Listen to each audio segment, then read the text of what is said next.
¿Qué representa realmente cada facción de Transformers? ¿Por qué existen y qué las hace tan diferentes entre sí? Descubrámoslo.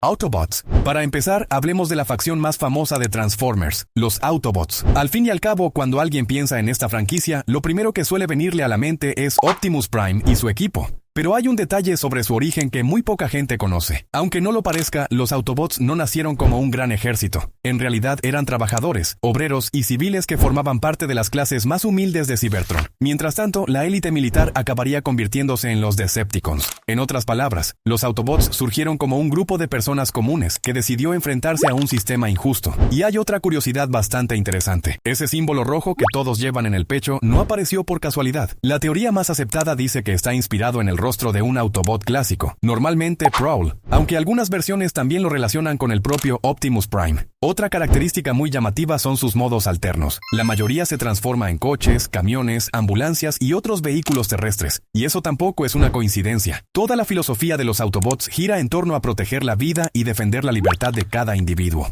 No luchan para conquistar planetas ni para dominar otras especies, sino para impedir que eso ocurra. Por eso, en prácticamente todas las versiones de Transformers, el líder de esta facción es Optimus Prime. En algunas historias, como después de la película de G1 de 1986, el liderazgo pasa a Rodimus Prime. En cambio, en Transformers Animated, quien toma el mando es Ultra Magnus. Al final, esa es la verdadera esencia de los Autobots. Demuestran que los mayores héroes de Cybertron no nacieron como soldados ni como gobernantes. Eran personas comunes que decidieron enfrentarse a quienes intentaban controlarlo todo, y terminaron convirtiéndose en los mayores defensores de la libertad de todo el universo de Transformers. Decepticons. Ahora, si ya hablamos de los Autobots, es imposible no hablar de sus mayores rivales, los Decepticons. Y aquí hay una curiosidad que mucha gente desconoce. A pesar de su fama de villanos, los Decepticons no empezaron siendo así. En los cómics de Ideoville y también en la continuidad Aligned, surgieron como un movimiento formado por los cybertronianos de las castas más bajas que estaban cansados de vivir sin derechos y decidieron luchar por la igualdad. Lo más curioso es que, al principio, ellos y los Autobots perseguían prácticamente el mismo objetivo: cambiar un sistema que era completamente injusto. Pero, con el paso del tiempo, todo se salió de control. La lucha por la libertad dio paso a la ambición, y aquel movimiento terminó convirtiéndose en un enorme imperio militar. A partir de ese momento, la idea pasó a ser muy simple. Quien tiene más poder es quien manda. Hasta su símbolo refleja esa diferencia. Mientras que el emblema de los Autobots transmite esperanza y protección, el de los Decepticons tiene un aspecto mucho más agresivo, con líneas afiladas y un color púrpura muy característico. Sus modos alternos también siguen esa misma filosofía. En lugar de transformarse en coches o vehículos de rescate, la mayoría se convierte en casas, tanques y máquinas de guerra, diseñadas para atacar y conquistar. En la mayoría de las historias, el líder de esta facción es Megatron, y en algunas continuidades, después de ser reconstruido por Unicron, renace como Galvatron, todavía más poderoso e implacable. Justo detrás de él está Starscream, probablemente el personaje más traicionero de Transformers. Se pasa la vida intentando arrebatarle el liderazgo a Megatron. A veces, incluso lo consigue, pero nunca logra conservar el poder durante mucho tiempo. Maximals. Ahora damos un salto de varios siglos hacia el futuro, hasta la era de las bestias, y aquí aparece la primera gran confusión que quiero aclarar. Los Maximals son los descendientes y sucesores de los Autobots, pero su mundo no se parece en nada al Cybertron clásico. Sus cuerpos son más pequeños y mucho más eficientes en el consumo de energía, y están diseñados alrededor de modos bestia basados en animales orgánicos, en lugar de vehículos. Y esto no fue una decisión estética, sino una necesidad. En su época, el energón en estado puro era demasiado intenso para que los cuerpos tradicionales de los Transformers pudieran absorberlo con seguridad. Convertirse en bestias fue la única forma de sobrevivir. Y aquí viene la aclaración más importante. El líder de los Maximals es Optimus Primal, y no es el mismo que Optimus Prime. Mucha gente los confunde por el nombre, pero Primal es un Transformer de una era mucho más avanzada que adoptó el nombre Optimus como un título en honor a su legado, igual que un soldado que decide llevar el nombre de un gran general histórico. En la versión japonesa de Beast Wars, ese papel de líder lo ocupa Leo Convoy, evolucionados, adaptables y herederos de un legado que apenas llegan a comprender. Los Maximals demuestran que incluso los ideales de los Autobots tuvieron que cambiar de cuerpo para poder sobrevivir al futuro.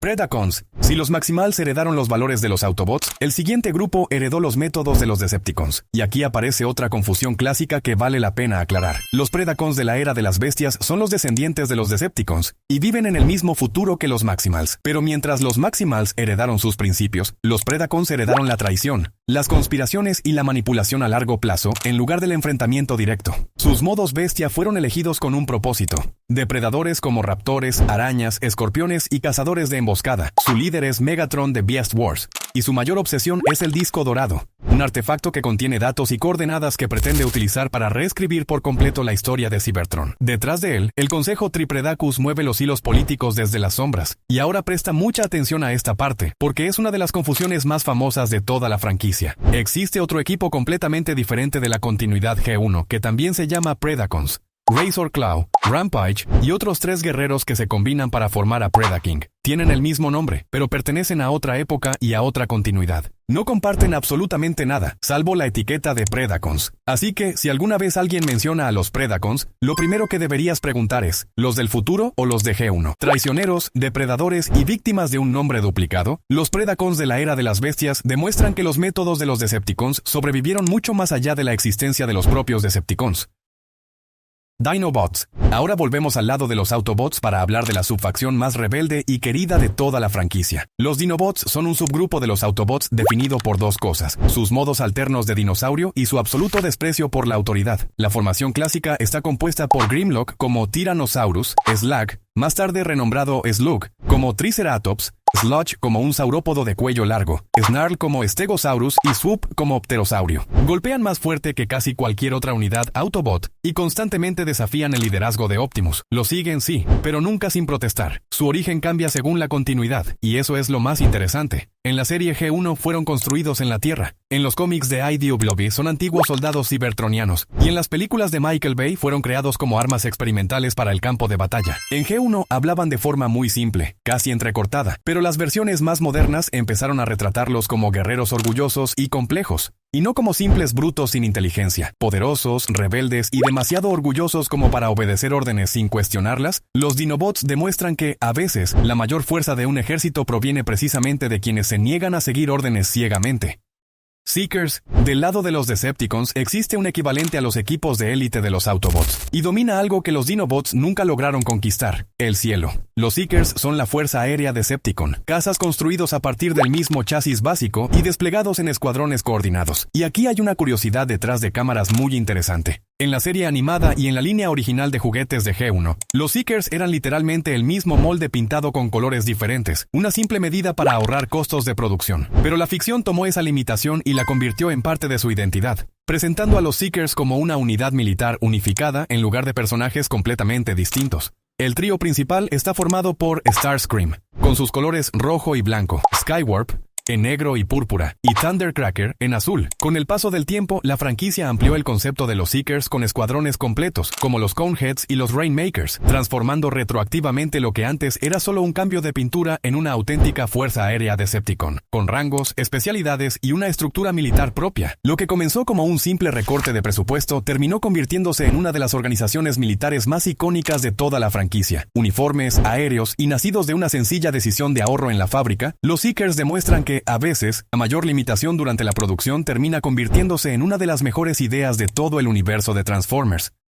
Wreckers. Volviendo al lado de los Autobots, existe una unidad que representa exactamente lo contrario de todo aquello por lo que luchan los Autobots, y sin duda es la facción más oscura de esta primera parte. Los Wreckers son la unidad de operaciones especiales de los Autobots, el equipo que entra en acción cuando una misión es demasiado peligrosa, demasiado complicada desde el punto de vista moral o demasiado sangrienta para las fuerzas principales. Aparecieron por primera vez en los cómics de Marvel UK, y más tarde fueron enormemente desarrollados en la continuidad de IDW. Y hay una característica que los define por encima de todo: su altísima tasa de mortalidad. Sus integrantes cambian constantemente por una razón tan simple como brutal: mueren una y otra vez. Entre los miembros más conocidos que han formado parte del equipo están Springer, Impactor, Whirl, Roadbuster, Topspin, Twin Twist, Coop y en diferentes momentos incluso el propio Ultra Magnus. Los Wreckers operan sin reglas claras de combate, y entre los fans existe una idea casi legendaria: ser reclutado para los Wreckers es prácticamente recibir una sentencia de muerte. La reputación no oficial de la unidad lo resume perfectamente. Ellos ganan las batallas, pero pagan la victoria perdiendo a sus propios soldados. Letales, sacrificables y heroicos de una manera que nadie envidiaría, los Wreckers demuestran que, incluso del lado de los héroes, siempre existe un precio en vidas que alguien tiene que pagar.